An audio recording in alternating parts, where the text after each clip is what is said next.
উন্নয়নের টাকায় চলছে কমিশনের চক্র, এমনই অভিযোগ উঠেছে গাইবান্ধা এলজিইডি কার্যালয়কে ঘিরে। ঠিকাদারদের দাবি, কোনো কাজের বিল তুলতে গেলে দিতে হয় শতকরা ৫ টাকা কমিশন, আর সেই টাকা না দিলে আটকে দেওয়া হয় বিল। আবার টাকা দিলেও কাজ না করেও বিল উত্তোলনের ঘটনাও ঘটেছে। সম্প্রতি এসব নানা অভিযোগের জেরে এলজিইডি অফিসে উত্তেজনা ছড়িয়ে পড়লে ক্ষমা চাইতে বাধ্য হন নির্বাহী প্রকৌশলী নিজেই। সুমন মণ্ডলের প্রতিবেদন, জানাচ্ছেন শেখ ফাহিম। ঘুষের টাকা চাওয়াকে কেন্দ্র করে এভাবেই ঠিকাদারদের রোষানলে পড়েন গাইবান্ধা এলজিইডির নির্বাহী প্রকৌশলী উজ্জ্বল চৌধুরী। শেষ পর্যন্ত ভবিষ্যতে এমন ঘটনার পুনরাবৃত্তি হবে না মর্মে ক্ষমা চান প্রকাশ্যে।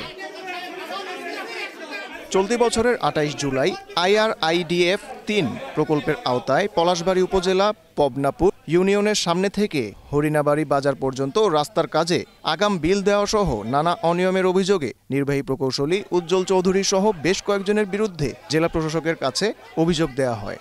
এই যে এলজিডিতে যে গণ্ডগোলটি 5% পিসি ও ঠিকাদারদের সাথে বিভিন্ন অনিয়ম দুর্নীতি নিয়ে যে হট্টগোলটা, এটা অত্যন্ত তার জন্য অসম্মানজনক। আমরা আসলে এটা জানতে চাই যে কোনো কাজ করার আগে তাকে 5% দিতে হয়, এটা কি আসলে সরকারি প্রথা না সরকারের কোনো রুলসের মধ্যে আছে? নির্বাহী প্রকৌশলী সাহেব উনি হাত জোর করে তাদের কাছে ক্ষমা চাচ্ছেন, আসলে এটা খুবই দুঃখজনক। সুশীল সমাজের অভিযোগ, উন্নয়নের নামে নিজেদের উন্নয়ন করে চলেছেন এই নির্বাহী প্রকৌশলী সহ তার সহচররা।